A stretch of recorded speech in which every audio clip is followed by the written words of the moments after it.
So thanks so much for coming out.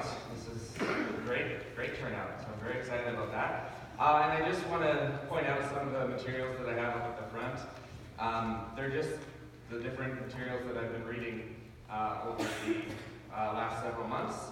And so you can see some materials from Creation Ministries, but you can also see some materials on Worldview, and then some materials from scientific literature. So you have, well, it's all scientific literature except for the Worldview one, but so you can see Origin of Species, Descent of Man by Charles Darwin, The God of Evolution by Richard Dawkins, and then A Brief History of Time by Stephen Hawking. Now I haven't read them all in their entirety, but I've read most of them. The one that I haven't read in its entirety is Dawkins' book. That's a tough one to read for me. So I have to keep putting it down as I'm reading it and kind of just take a few breaths and then try again. So thanks so much for coming out. I just want to, for those of you that don't know me, because I do see some faces that I don't know. My name's Mike Abel, and this feels like it's stopping me from moving. And so I am a teacher by profession, and I am certified in both chemistry and the general sciences. However, I have taught physics an awful lot as well. I studied chemistry, so I have a chemistry degree with a life science emphasis and a concentration in education. So even back then, I kind of knew where I was headed in my career. So I've taught a bunch. I've taught for 12 years already, and I've taught a lot of grade 9 and 10 science, as well as grade 11 and 12 chemistry and physics. So I've done a number of sections of all of those. So I want to start this evening with this verse, because this verse is an important one to me as I talk about these things. You can see in 1 Peter chapter 3, it says, "Always be prepared to give an answer to everyone who asks you, to give the reason for the hope that you have, but do this with gentleness and respect." So I hope, it's my prayer tonight, that what I have to say will be received with gentleness, hopefully, and with respect. So that is my intention tonight. So that is the verse that has kind of guided me in terms of my journey in investigating some of these things. Now I want to continue with, for lack of a better word, what I'm calling my thesis tonight. Now that to me, I was never ever a fan of English class, so that's a bad word when it comes to words, but I didn't know what else to call it. So that is kind of my main point tonight, which is that if we consider scientific evidence, the things that we see, the things that scientists see, there's an interpretation that takes place. And that interpretation is always subject to somebody's worldview, the way that they see the world. So, this is kind of my sub-point. Science is not as objective as we are maybe led to believe, or as someone might inherently think. So, this is what I'll be going through tonight. I will briefly talk about what science is, and then I'll also talk about what a worldview is, because in order to really get to the heart of what I want to talk about, those two things have to be discussed. And then I will talk about some examples, and then we'll wrap things up. I will not likely get to, for those of you that are here tonight, maybe interested in talking about evolution or the age of the earth, I will not likely get to those topics tonight, because I feel like I have to set the stage first, so you understand where I'm coming from when I get to those topics. Those will be sessions 2 and 3. Okay? So, in the scientific world, there are what I am calling, I'm declaring that there's 2 types of science. There's 2 ways that science can happen, really. And there are many people that agree with me on this, but there are some that don't. So just to be fair, I'll say that. There is one type of science that I call observational science. And observational means it involves making observations, obviously. Either maybe about an experiment, could be about geology, about rocks, could be about nature, any number of things. Just the act of making an observation is science, right? You're meticulously recording something about something else. So here's an example. Some of you might be familiar with this kind of equipment. There's chemistry class. We can do observational science in chemistry class. There's some rocks that we can record data on. Even just observing nature in the act of happening is observational science, recording the steps. making observations about something like that is observational science. And of course, there's a whole field of science called robotics, which is largely observational in its intention. Then there's what I'm calling historical science. And this is the area of science that some would argue is not right for me to separate them. But I'll explain why I think this in a minute. Historical science to me is when we take present-day observations and we make a hypothesis about the past from present-day observations. So that's historical science in the way that I'm declaring it. So something like that. You can do observational science on a fossil, but it also falls into this category where you can then say something about the past because of those observations. So there's another fossil, just to example. I'm going to put up the same picture because sometimes when you look at the strata and rocks like that, it can be both observational but also historical. Predictions can be made about the past because of that. And then of course, astronomy, there's a lot of historical predictions that can be made. So let me just clarify this. This is the periodic table, and for any students out there, current high school students out there, I'm going to focus on this group called the alkali metals. You don't need to know that.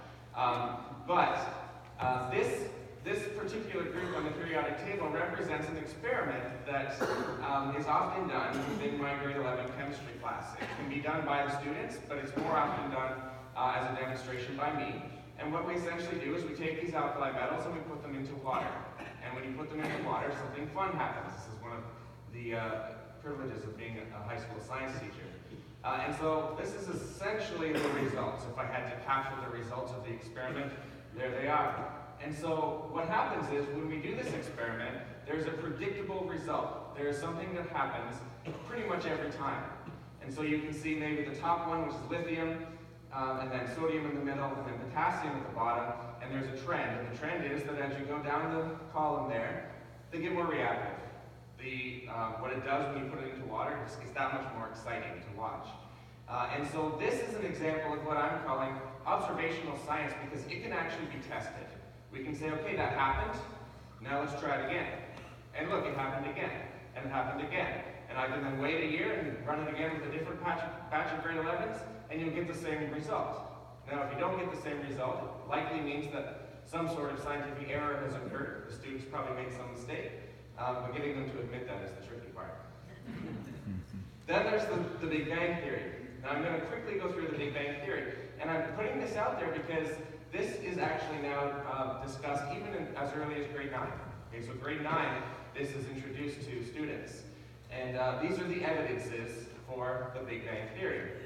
What has been observed is that when astronomers look out into space, they will see that faraway stars and galaxies, they experience a Doppler effect. Now, if you don't know what a Doppler effect is, it's known, probably best known in terms of sound.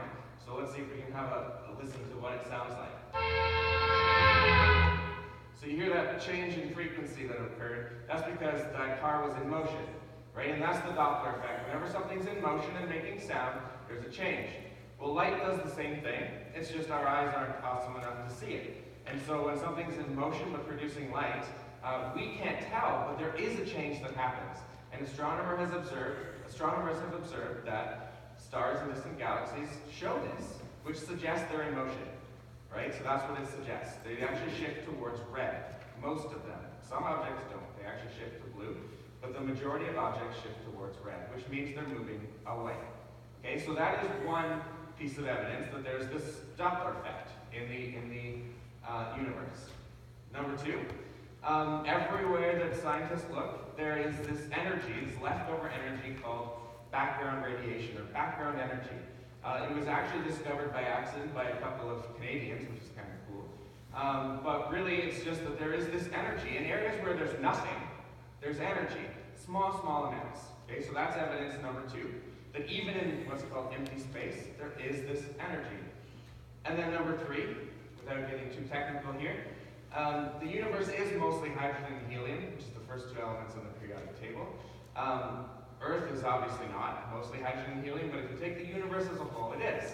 And what seems to happen is that our sun, for example, the hydrogen that's in there will convert into helium. It goes through a fusion reaction and becomes helium. And so over time, our universe loses hydrogen and gains helium. And so this is the evidence right now that it's 72% hydrogen, 24% helium, and if you've done the math, there's some missing percentage points, and that's everything else, right? All the rest of the elements. So this right here are the evidences that lead to the theory of the Big Bang. Because everything is moving away, or seems to be, therefore the universe is expanding. Because there's energy everywhere, there must have been some sort of explosion. And because the universe is 72% hydrogen and 24% helium, that means it's really, really old. So those are the conclusions or the predictions that are now made, and that's the Big Bang Theory in a nutshell. A long time ago, there was an explosion that set everything in motion. Okay? Now the problem with this, at least in so much as, there's many problems perhaps, but one of the key problems with this is that it cannot be repeated. It cannot be tested. And so this idea, remember I showed you the alkali metals, right? You could try it again and see what happens. This is a theory that cannot be tested. Can't do it again. Can't say, okay, let's just find out if we start with nothing and then let's see what happens. Right? We can't run that experiment. And that, for me, is the key difference between what I call observational science versus historical science. Historical science, predictions from the past, don't fit the category of testability, which is a kind of important idea in science. Okay, so just remember that distinction as we move forward. Bazinga! There we go. You get the reference there? So let me talk about worldview then. I've briefly described science and the two different types of science. Let's talk worldview. Now worldview is, one definition is that it's a particular philosophy of life or conception of the world. If you want to boil it down to simpler terms, it's the way that we might see the world or the universe, right? And so there's a whole bunch of things that can go into that.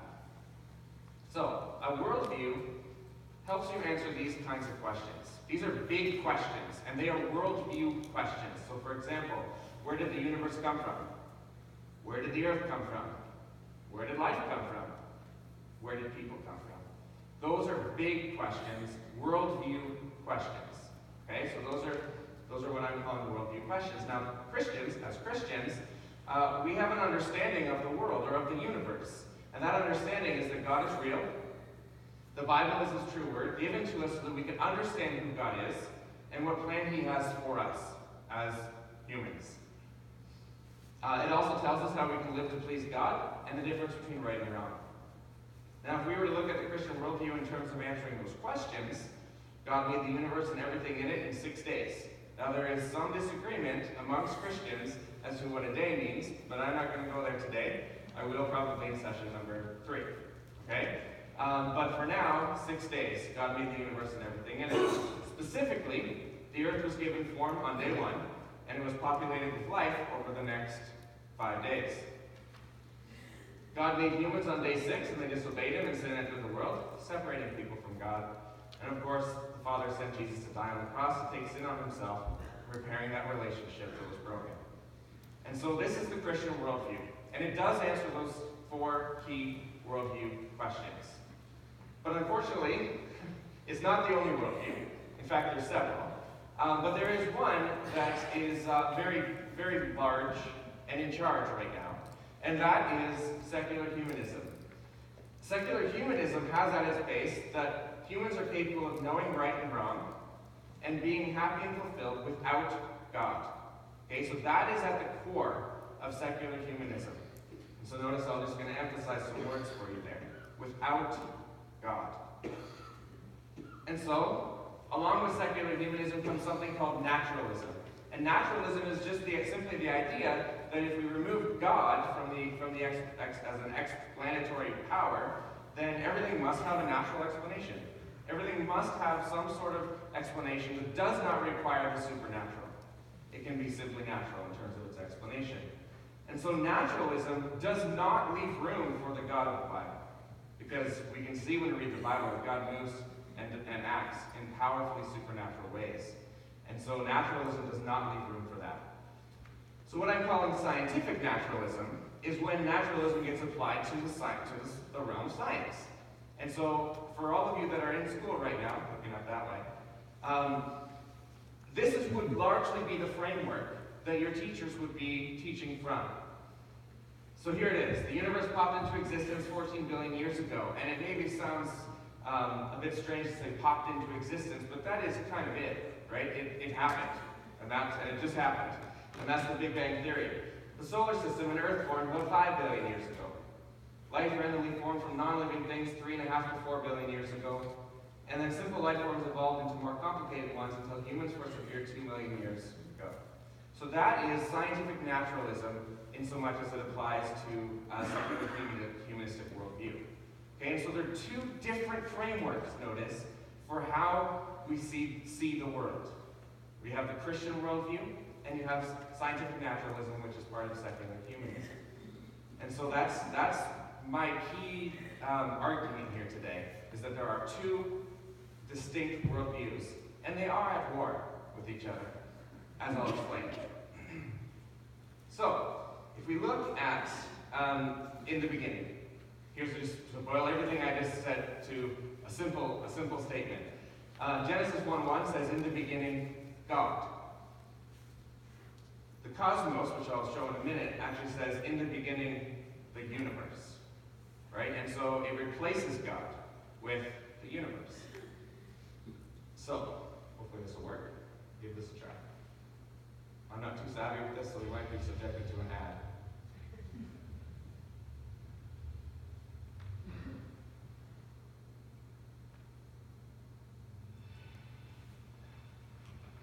The cosmos is all it is, or ever was, or ever will be.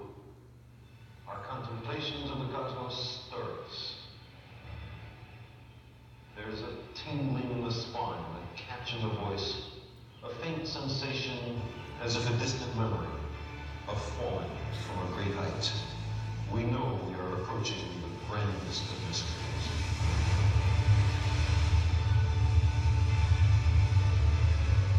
The size and age of the cosmos are beyond ordinary human understanding.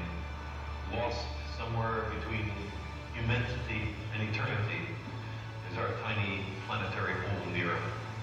For the first time. Okay. So notice that was Carl Sagan. Notice what he said. The cosmos is all there is, or ever was, or ever will be. That sounds familiar to me, right? The contemplation of the cosmos stirs us, right? And so that is the description here of Carl Sagan of the universe, is what he's describing. And so it sounds kind of familiar. Mike. Yes? I think your mic is on. Oh, I apologize. I did that intentionally, forgot to turn it back on.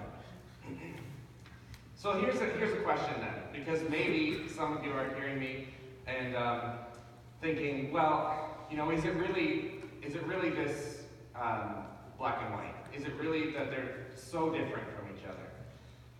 And so, you know, let me just explain that a little bit more. Can a Christian be a humanist, for example? I think the confusion exists amongst many of us in Western society because it comes from a pressure from the humanistic worldview around us. Many of us are not even aware of the influence of this worldview on our thinking. Many of us, myself included, so I'm including myself here, have allowed the natural dividing lines between these worldviews to become blurred, right? And so that has just happened. And so we think in the midst, sometimes we get confused then, because in the midst of these two distinct ideas, we're not really sure how to think about certain issues. Because we have the world saying one thing, and we have the Bible saying something else. And that can be extremely confusing sometimes. It's difficult too when your worldview does not seem to be mainstream anymore. It used to be. But the Christian worldview is diminishing in terms of how many people, I would say, would hold to it. And so it seems that secular humanism is dominant right now, and certainly in the sciences. Okay, so let me just say that. And it really comes down to kind of opposing ideas. Like I said, I've read some portions of Richard Dawkins' The God Delusion there. And really, what his whole premise is that we need to throw off our superstitions and wake up and enter into real life. And so that is his standpoint. And he's not alone in terms of thinking that. And so are they mutually exclusive? Well, I'll get to that in a few minutes here. But I want to just give a quick visual here. If we had to boil all of the areas of life down into a diagram, I don't know, I just kind of made up those categories. I'm not sure, there's probably some I forgot. But there's all those different areas of what it is to be alive, or the different domains that can be possibly studied. And if you can't read it, that's fine. You can probably read the word in the middle, which is Christ. Christ is at the center of a Christian worldview. However, a secular humanistic worldview does not put Christ at the center anymore. It puts man at the center. The authority of people is at the center of the worldview. Now, just to move forward, I don't know too much about those other domains, but I know a little bit about science, and so that's what I'm going to be talking from that perspective as we move forward. I do want to say, I do hold to a Christian worldview, and I do hold to it strongly. And in my profession, that can sometimes be disturbing, because I'm teaching science, which mainstream science is certainly not published from a Christian perspective. In fact, it's usually published from a secular humanistic perspective, or a naturalistic perspective. And I do want to say that there's this paradigm. Now, I want to throw that word out there now. I'll introduce it. A paradigm is kind of like when an idea takes hold, and it's in so many different areas of life, and it's held by so many different people. That is a paradigm. And I'll give you an example of when a paradigm can actually change in a few minutes here. But right now, there is a paradigm in place. And, well, there's a few. But there is a paradigm in place, and that is naturalism. That is a paradigm that is firmly implanted in the scientific community. So I do want to say this. There's a Bible verse. I just want to see if it's actually on the next slide. No. There's a Bible verse here that speaks strongly to me. And it actually says this: the message of the cross is foolishness to those who are perishing, but to us who are being saved, it is the power of God. And you maybe are wondering why I would bring up the cross in a session on science. But that is because our understanding of creation and our understanding of God and human origins, that feeds into our understanding of the cross and the power that the cross has in our lives. And so that the cross is central to all of these things that I'm going to talk about today. Now, I want to also point out that when you watch the news, you watch TV shows, listen to the radio, you watch movies, all of those things are mostly not from a Christian perspective. And so, therefore, there will be, and I'm a little more sensitive to it, but there will be many times where a secular humanistic worldview is what is being portrayed. Many, many times within those media. Now, I want you to do something for me.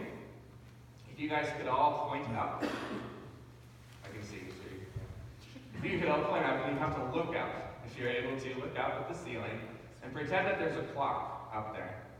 And I want you to point at the number 12.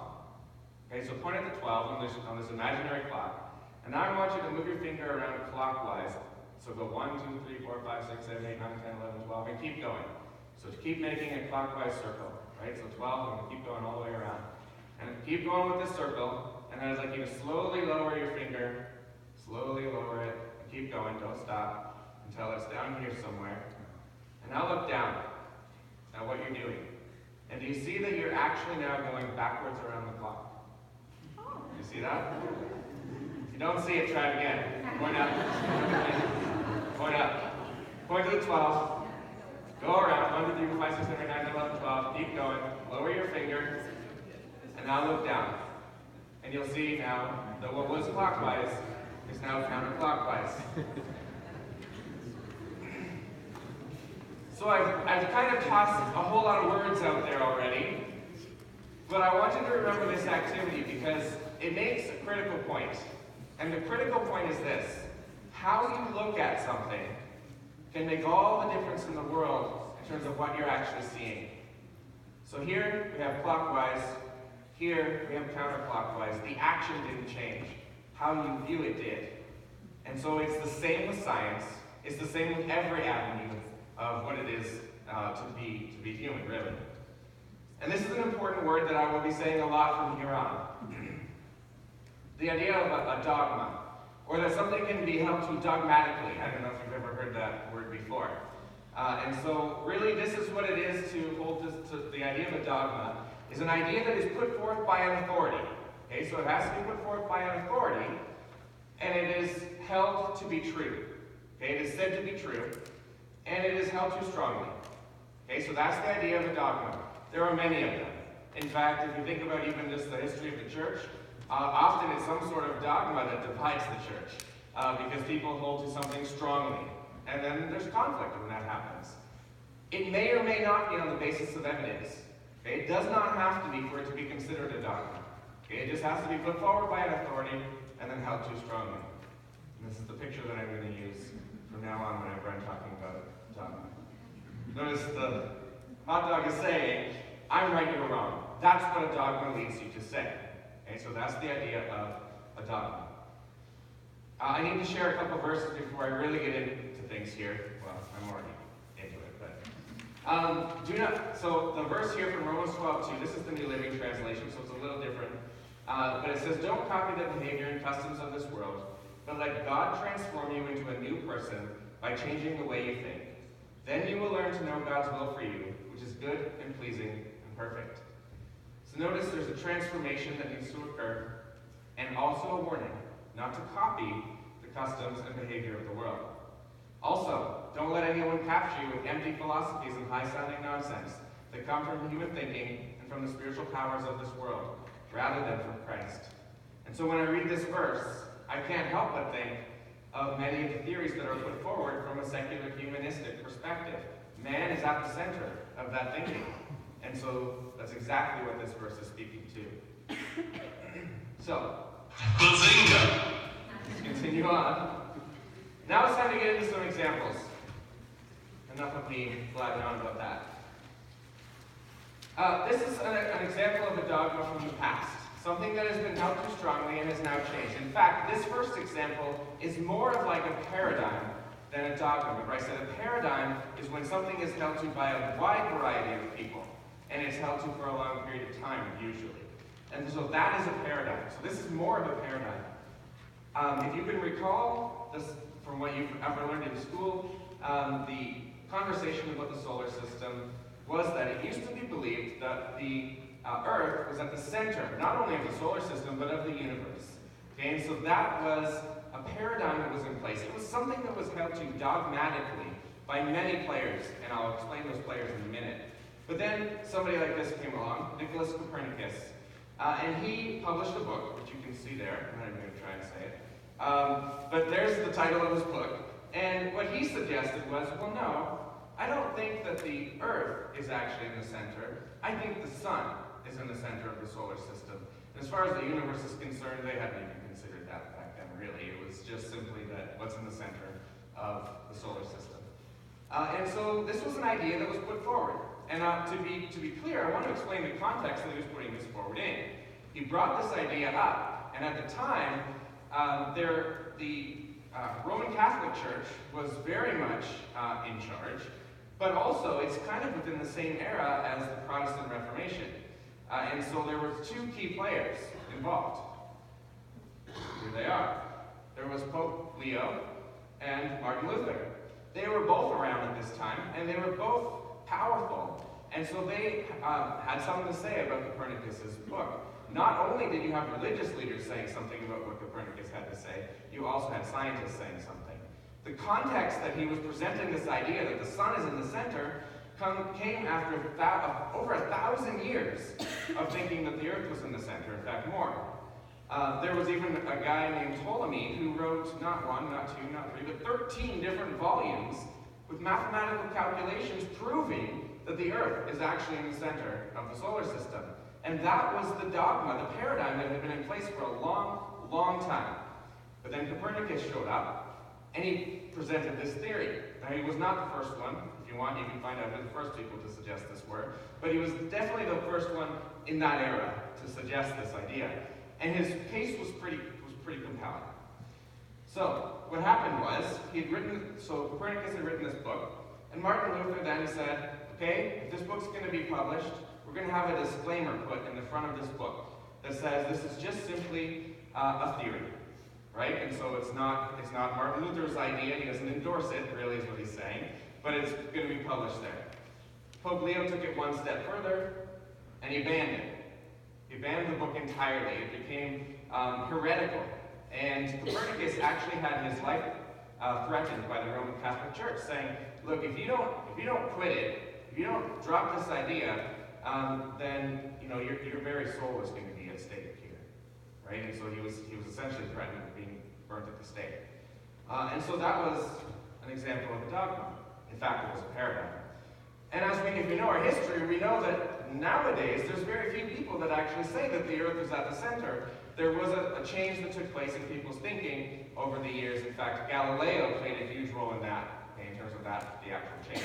Because Copernicus was the one that kind of stuck his neck out there, though, right? And so that's an example of a dogma. And it was the scientific community who also disagreed with Copernicus. They did not agree. In fact, they were supporting both churches in this situation. So, we'll move on to another one.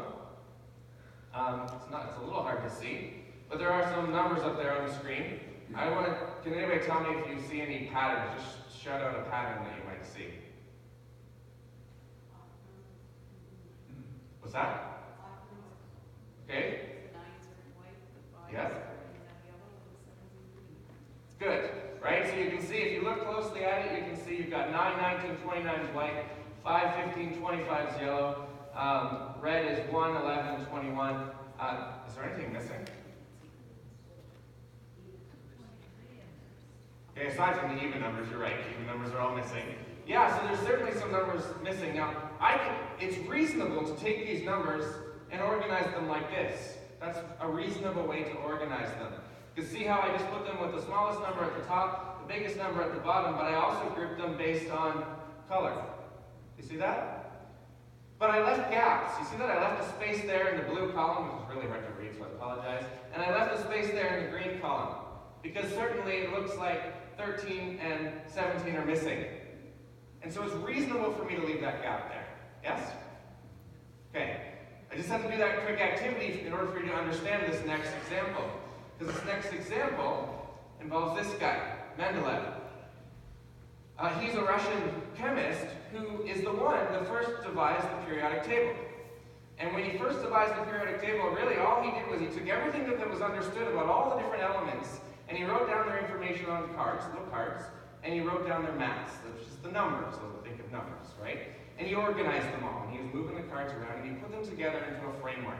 Okay, and the framework, this is a bit hard to see because this is one of his original documents here, but the framework, there was gaps. So if you look closely at it, you can maybe see some areas where there might be a number, but there's no letter beside it. If you don't see that, that's fine, trust me. There's gaps there. There's areas where he left spaces.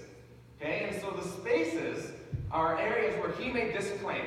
He said, I think we haven't found all the elements yet.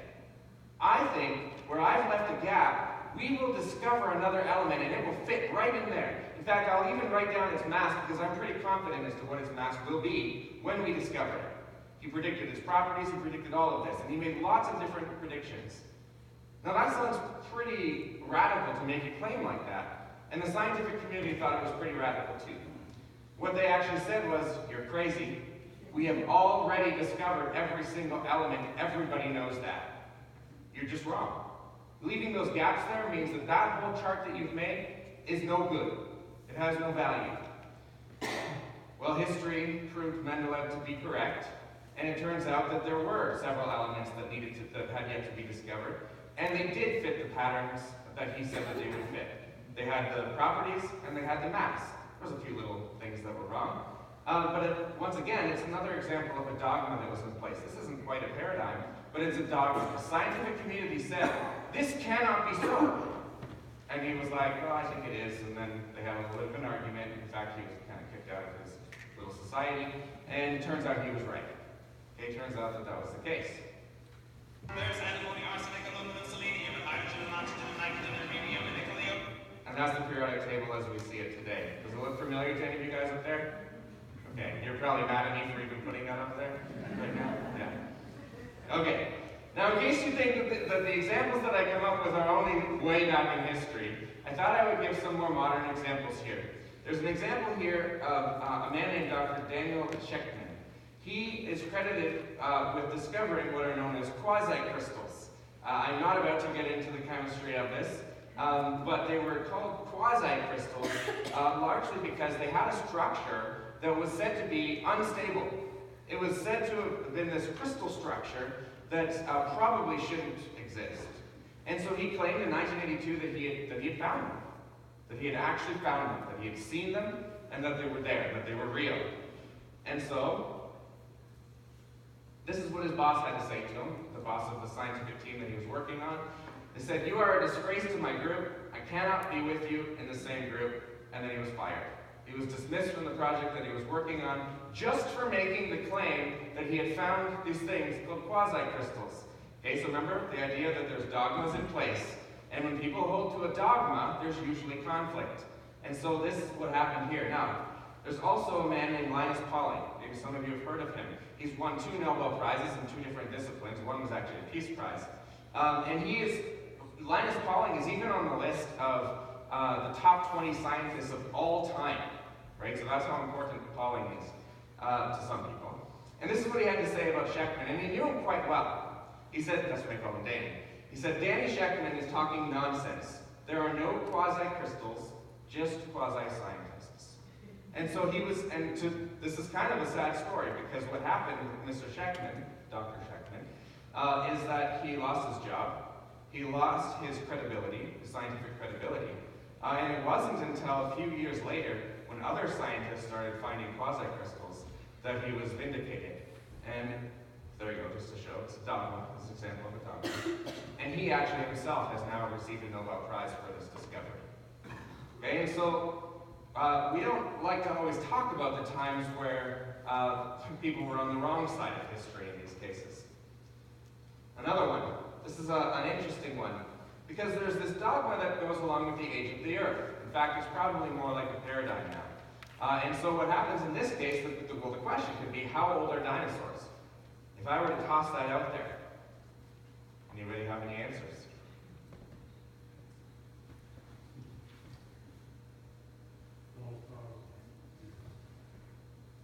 Okay, so 12,000 is what you said? Okay. Any other answers? 4 years? 4,000 years old, okay. Any other answers? None of you have hit on the dogma yet. 6,000. Okay, still not the dogma. 60 million. 65 million years ago is what they say the dinosaurs went extinct, right? So 65 million is the dogma. So that right now is actually a paradigm, really. And so that right now is the paradigm that is firmly in place. However, so there it is. Does it say it on the sheet? No. No? Okay. Within the past 20 or 30 years, there's been some pretty cool discoveries that have been made that really ought to cause people to stop and think for a moment. That maybe, just maybe, dinosaurs aren't quite as old as naturalism or secular humanism would say. Here's what they've discovered within fossils. Okay, and this is documented within not only Christian scientific literature, but now, finally, also secular scientific literature. There have been blood cells, hemoglobin, flexible ligaments, intact blood vessels, proteins, I've listed them there, carbon-14, and DNA, all have been found within samples of dinosaur bones. All of those things should be impossible over 65 million years. They all should be impossible. And I will talk about carbon-14 in particular in session number 3, because it certainly should not be there. Okay, out of all the other ones, you can come up with explanations for how they might be preserved. Carbon-14 is not an organic material. It is something that just does its thing. You can't alter it, and yet it's there. Okay, so I'll explain that one in, well, I guess a month from now. There's this professor, Dr. Mary Schweitzer. She is actually the one that first made this discovery. And she was shocked, because she does not hold to a Christian worldview. She holds to a secular worldview, naturalism, and when she started investigating, she started taking samples of the bones here, the fossils, and she started finding these things. And these things were, in her own words, impossible. They could not be there. And so these discoveries have been made. And so then she took her data and she did what she did. And in the scientific world, if you reach the highest level of awesomeness, credibility, maybe that's a better way of saying it. If you reach the highest level of credibility, then you'll get published in what are called scientific journals. You'll get published in that. So you submit your data, and what happens is there's a team, there's a group of other scientists. They will analyze your data, analyze your paper, and they will either approve it for publishing, or they'll reject it. And that's called the peer review process. Okay, so it's a peer review. It's not like I can just type it up and submit it and now I'm published. If it doesn't make it past that quality control, it doesn't get published. And so she submitted her work for peer review, and it was rejected. And so she asked then, okay, why is this rejected? Because you're allowed to do that, and you can make changes to it and then resubmit it. And one of the peer reviewers replied to her and said, this is being rejected because what you have found is impossible.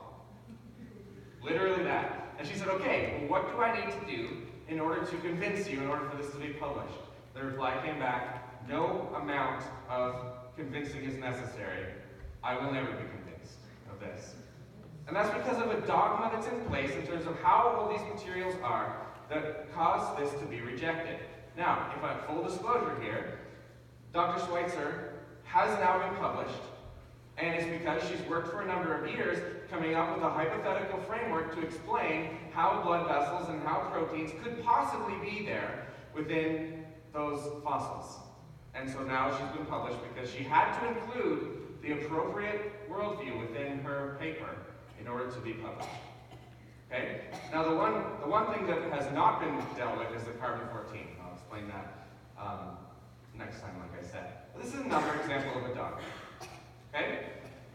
Now this one I thought might get a little bit more of a reaction from people, because this is one that is in the process of taking shape right now. So this is either a dogma or maybe even a paradigm, because this is extending across the entire planet right now, no pun intended. And so I wanted to show you a few clips here, and I want you to listen for this idea, this I'm right, you're wrong mentality.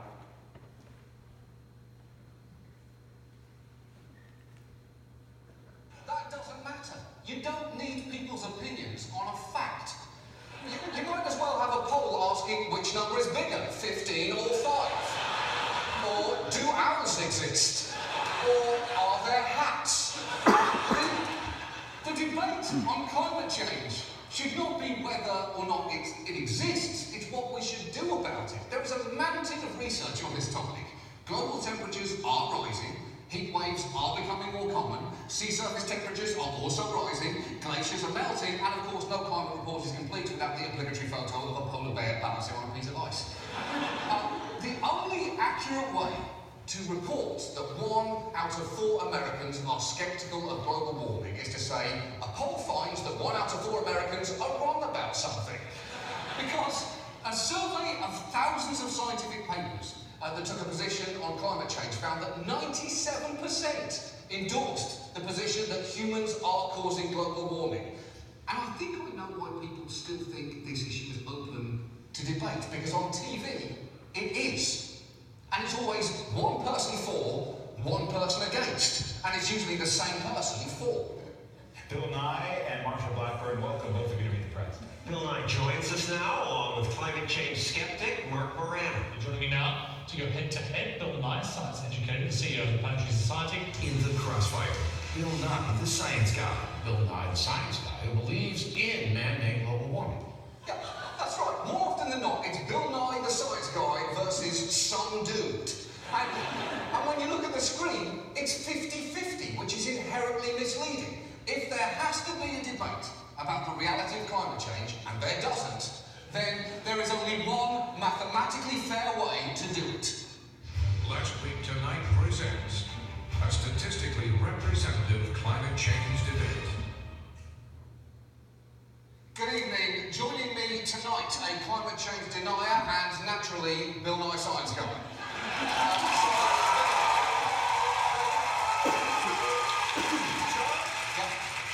causing climate change? No other question. Wait. Before we begin, in the interest of mathematical balance, I'm going to bring out two people who agree with you, climate skeptic, and Bill Nye, I'm also going to bring out 96 other scientists. It's a little windy, but this is the only way you can actually represent the discussion. So yeah, please fire in. Again, this is going to make the debate difficult. We shouldn't really be having it in the first place. But so, representationally, climate skeptic, please make a case against climate change. Well, I just don't think all the science is in yet. It's subtle. Okay, and what is the overwhelming view of the entire scientific community? Any response to that? Any response? I can't hear you. I'm waiting for scientific evidence. Okay, always good for a laugh.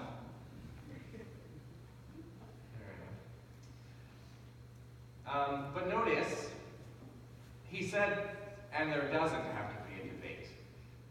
And that, to me, is actually wrong in terms of the way the science should work. Science actually should be open to debate, always, right? That is actually, if you think back to the roots of science, which was 2,000 plus years ago, Aristotle and those guys, it was debate. That's what it was, right? That is what science actually was. Now, did they have a lot of things right? Well, probably not, because we know that there's been a lot of progress since then. But they had the right idea in terms of how things were supposed to happen. And this, I know for a fact that this clip, that clip that I just showed you, is actually played in my school to show why we shouldn't even be considering the idea that is opposite, right? We just shouldn't go there. And science isn't supposed to be majority rules. It really isn't. It's supposed to be, let's look at the evidence and let's have a rational conversation about the evidence. But as I've shown you through the history of science so far, it certainly does seem to default to majority rules. And the majority is not always right, if you think about it. Remember Copernicus? That was one guy against the majority of the scientific community. And it turns out that he was right. Now I want to show you another clip. It's not quite as funny. Misleading picture. Let me turn to Dr. Spencer. Let me first ask a kind of unrelated question, Doctor. Do you believe that the theory of creation actually has a much better scientific basis than the theory of evolution? And why are we going in this direction? Because it's something you've said, and I just want to see if you still believe it. I believe that evolutionary theory is mostly religion. It is naturalistic, but my faith is not strong enough to believe that everything happened by accident. I mean, there's a lot of work out there that's shown that you cannot statistically combine all of the elements that are contained in a DNA molecule by chance over however many billions of years you want to invoke, or over how much known universe there is with all of the matter in it. So what I'm saying is some areas of science deal a lot more with faith than with known science. And so I'm open to alternative explanations. And do you still believe that the theory of creation actually has a much better scientific basis than the theory of evolution, to be specific? I think I could be put into a debate with someone on the other side, and I think I could give more science supporting that life is created than they could support with evidence that life evolved through natural random processes. So yes. Okay. Okay, so that maybe seemed like a rather innocuous conversation between two somewhat boring guys, maybe. But I picked that clip because that was actually from a U.S. Debate on climate change. It really had nothing to do with creation or evolution. And so what happened there, because the clip's like an hour and a half or something like that, so I wasn't about to show the whole thing. But what happened there was the senator, that was a senator, was the one guy, was trying to discredit the testimony of that scientist by first getting him to declare his position on creation versus evolution. Because right now, we live in a time where it's understood that naturalism is the dominant scientific view. And so anybody that might hold to a position different than that clearly shouldn't be listened to at all. And that was the premise as to that line of questioning as to why he went there. And that's a little disturbing to me, because it meant that they weren't going to listen to any scientific testimony that he had to say, even on something completely unrelated. And so it seems that this current debate on climate change does somewhat run parallel to the creation versus evolution conversation. Sometimes the professional debates are fun to watch, but they can be a little bit sad sometimes when you watch them as well. Because it definitely seems that in the quote-unquote scientific world, anybody that holds to naturalism, there's disdain towards somebody that does not. And so that is very much in place right now. So the next session, I'm going to talk about the theory of evolution in a bit more, in a lot more detail. I'm going to talk about what's good about it, because there is good in the theory. I'm going to talk about what's maybe not so good about it, from my opinion, and then I'm going to talk about what does the evidence actually show. Okay, so that will be next time around, because that's the piece of the conversation I think that sometimes gets lost. Science really should operate on the basis of what's the evidence? What does the evidence actually say, if anything at all? Because it's entirely possible that sometimes a piece of evidence might not make a conclusion either way. It's just there, right? And so that's a possibility as well. So I do want to close by saying a few things. A truly scientific approach should be honest about the underlying assumptions that drive them. And that is what I think I find most disturbing within both sides of the debate sometimes, is that there is this lack of transparency, this lack of honesty. And so that is why I do appreciate an organization like Creation Ministries. They're wide open with their perspective, with their worldview. They're not ashamed to say, look, this is our underlying assumption right here. And so from this assumption, we will now look at the evidence. Okay, and so there's an honesty associated with that. And unfortunately, because the naturalistic society, or scientific society, does not always declare their underlying assumptions, we are maybe tricked into thinking that they're totally unbiased, that science is completely objective, and that objectivity means that everything that is presented is probably true. I have heard many, many, many times people say to me, evolution is proven fact. Well, that's not exactly the way science works.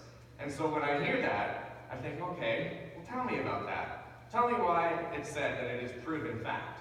Because there are some parts of it that there is quite a bit of evidence for. But then there's other parts where not so much.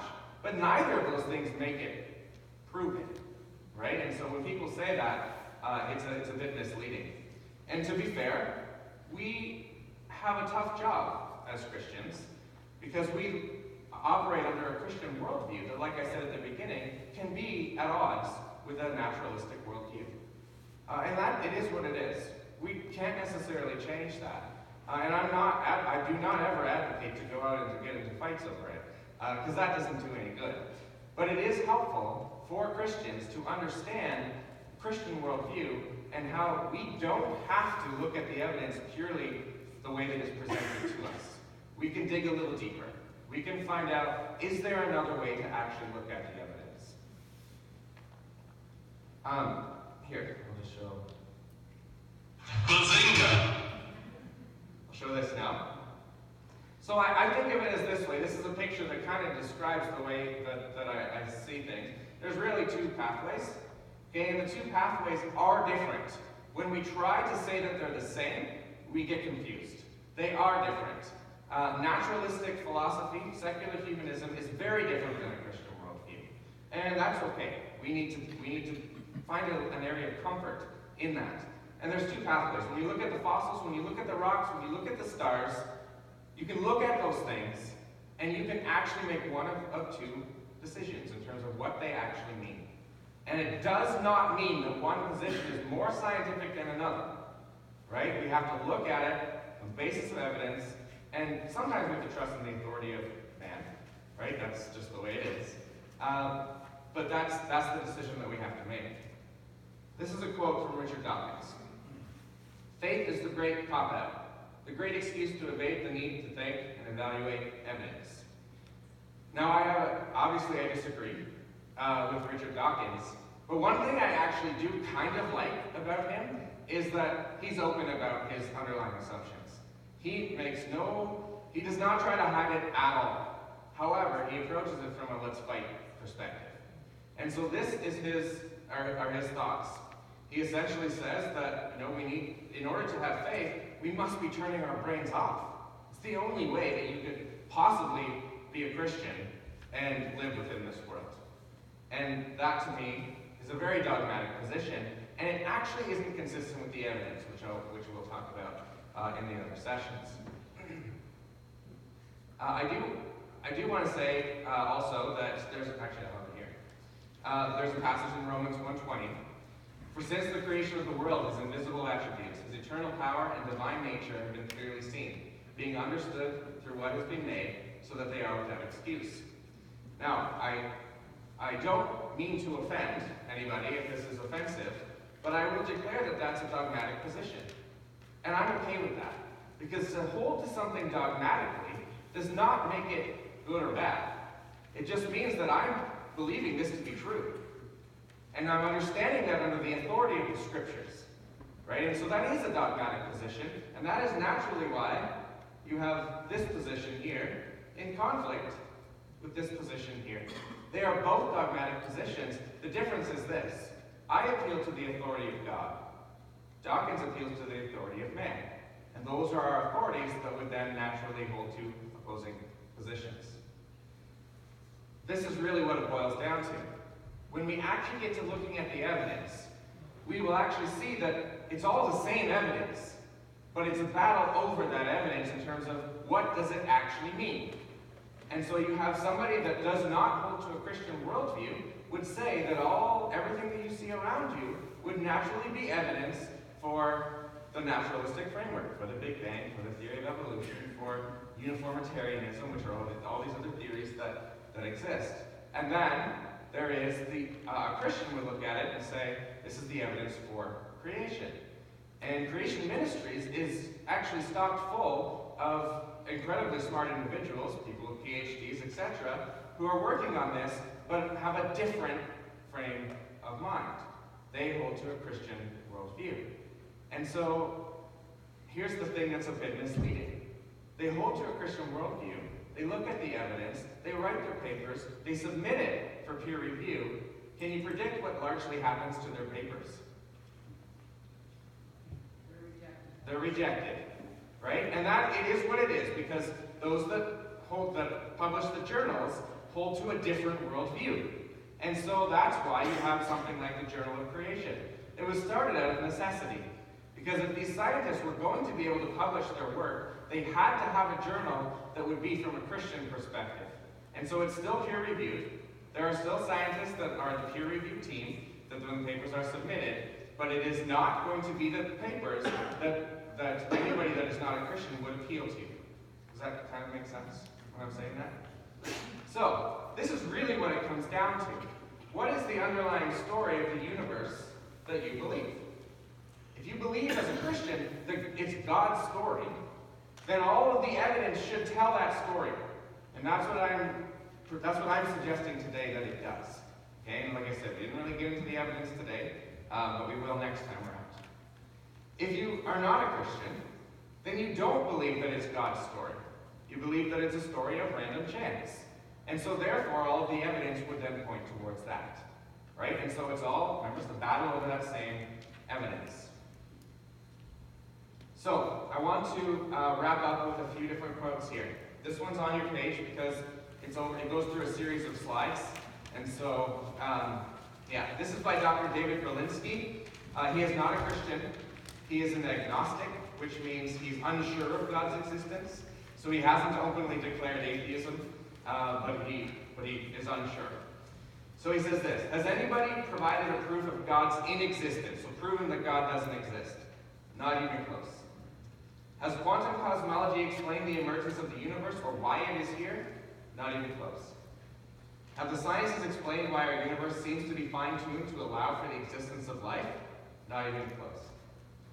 Are physicists and biologists willing to believe in anything so long as it is not a religious thought? Close enough. Has rationalism and moral thought provided us with an understanding of what is good, what is right, and what is moral? Not close enough.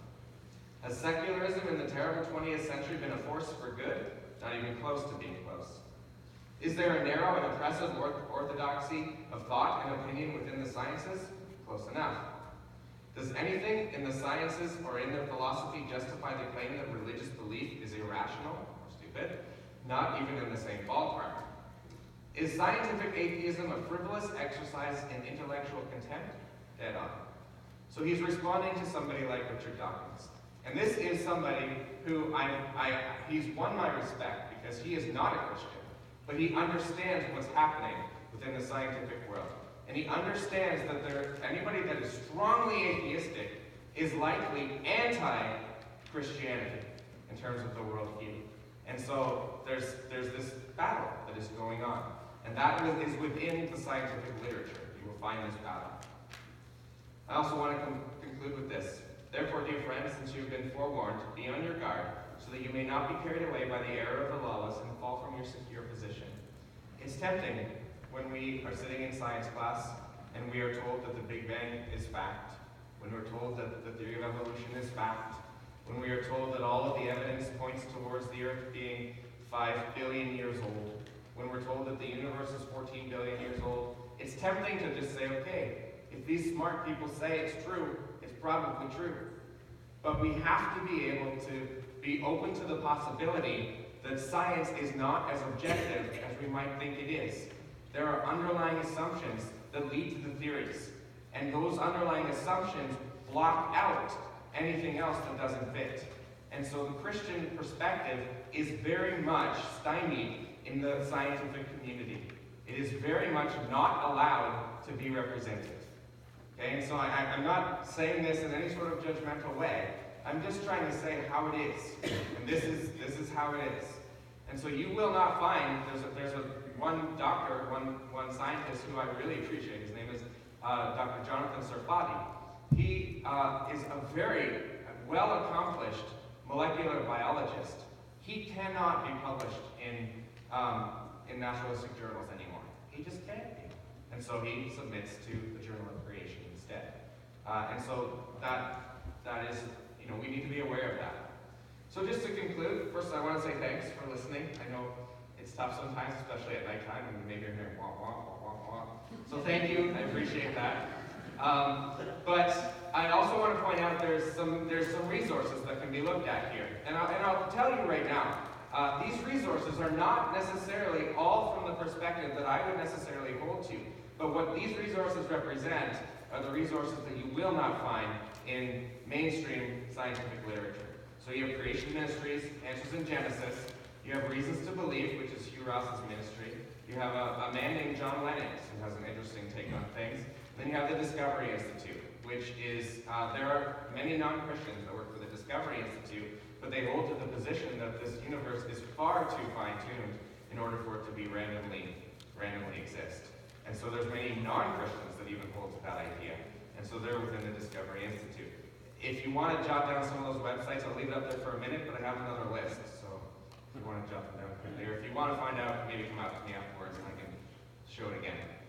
I also want to point out some of these books here. Dr. Jonathan Sarfati, who I said I really appreciate his work. He has written a book called Refuting Evolution, and yes, it's exactly what the title says. And there's Refuting Evolution 2. Then there's 7 Days That Divide the World, Dr. John Lennox. I've read that book. It's actually really interesting. I don't know if I agree, but I find it very fascinating from a Christian perspective. Navigating Genesis is Dr. Hugh Ross. He's one of the ones I will talk about in session 3. And then you have Darwin's Black Box, which is Dr. Mike Abel. He's with the Discovery Institute. And it's a bit more technical in terms of if you're looking for a book to dig into. But he does have these little symbols that you can skip the technical parts in there. So I wanted to leave that up there. Is there any questions at all? No, I haven't really left room.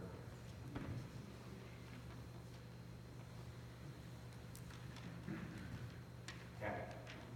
If you do have questions, please talk to me. I'll be up here for a couple of minutes yet.